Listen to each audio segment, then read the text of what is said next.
Guess what? It's Friday and it's time for Story Time with Air.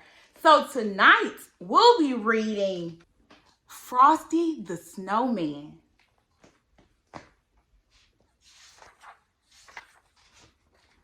It's all started with the snow. The first snow of the season.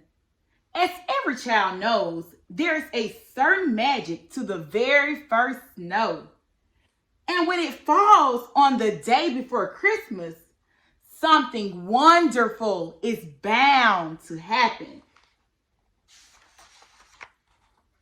Children, back to your seats, called the teacher. The snow can wait.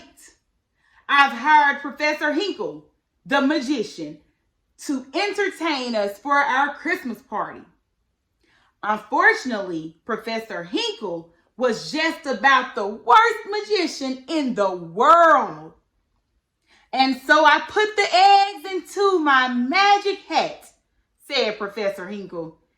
Abracadabra! And Viola, the eggs have turned into a mess. Where is my rabbit? Hocus Pocus, where are you? He didn't know that his rabbit, Hocus Pocus, was hiding in the hat. The only thing this hat is good for is the trash can, said Professor Hinkle. But the hat didn't stay in the trash for long. The hat, with Hocus Pocus underneath, hopped out the door. That was when the bell rang. The children were free for the whole Christmas holiday. Hey, look at the snow, cried the children as they ran outside. They worked together to build the first snowman of the season. Once the children had given him eyes, a nose, and a mouth, it was time to name him. How about Frosty? Asked Karen. Frosty the Snowman. The children danced around Frosty as they sang about his button nose and his eyes made out of coal. Come back here, you, cried Professor Hinkle, chasing Hocus Pocus.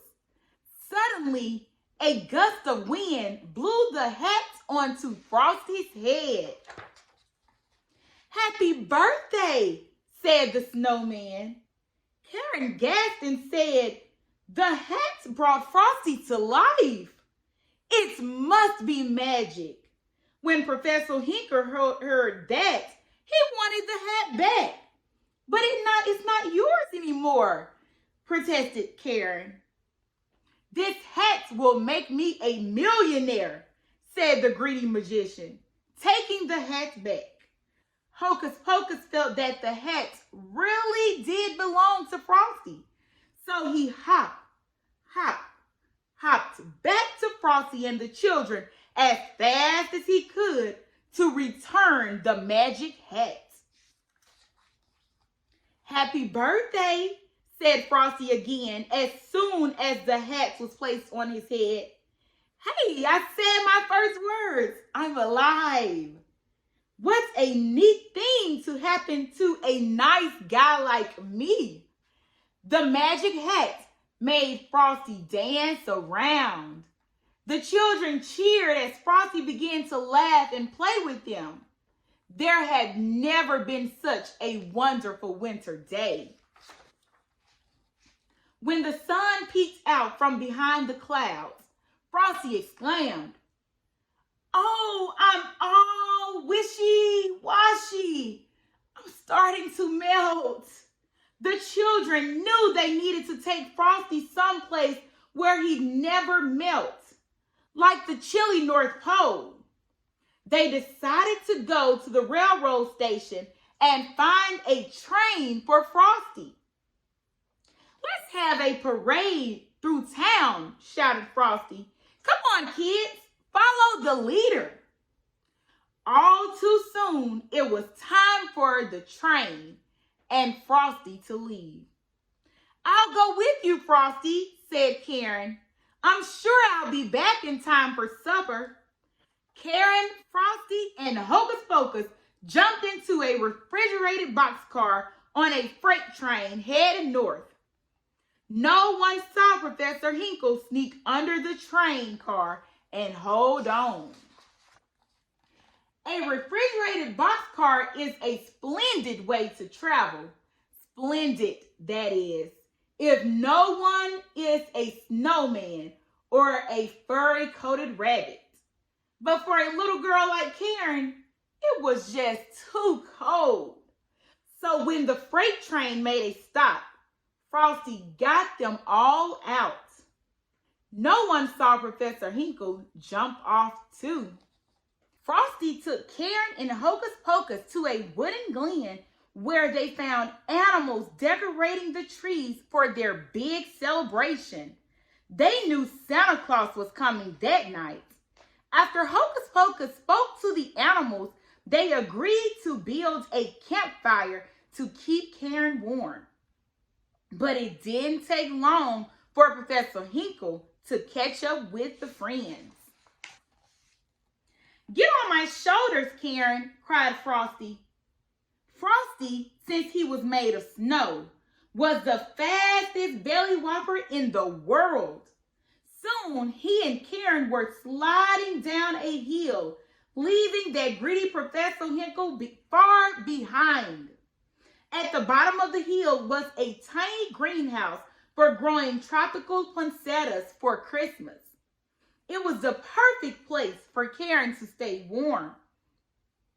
"Frosty, you'll melt in here," warned Karen. "I'll only stay inside for a minute," Frosty assured her. But that nasty Professor Hinkle caught up with them once again. He locked the door, trapping the friends inside. That night, Hocus Pocus led Santa Claus to the greenhouse to save Frosty. But by then, poor Frosty had melted completely. "Don't cry, Karen," said Santa kindly. "Frosty's not gone for good. You see, he was made out of Christmas snow. You can bet your boots that when a good, jolly December wind kisses it, it'll turn into Christmas snow all over again. Just watch." Santa was about to place the magic hat on Frosty's head when Professor Hinkle shouted, "I want the hat, and I want it now." Santa replied, "If you touch this hat, I'll never bring you another Christmas present.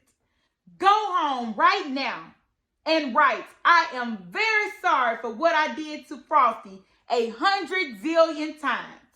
Then maybe, just maybe, you'll find something in your stocking tomorrow morning." Professor Hinkle was very sorry indeed. He ran straight home and started writing. "Happy birthday," said Frosty once more. Karen was happy to see her friends again, but now it was time to go home. Santa put Karen in his sleigh and promised her that he would take Frosty back to the North Pole with him. Karen hated to say goodbye to Frosty, but Santa said that Frosty could return every year with the magical Christmas snow. Frosty waved goodbye as he hurried on his way. He shouted a promise to return the following Christmas, and every year he did just that. Merry Christmas!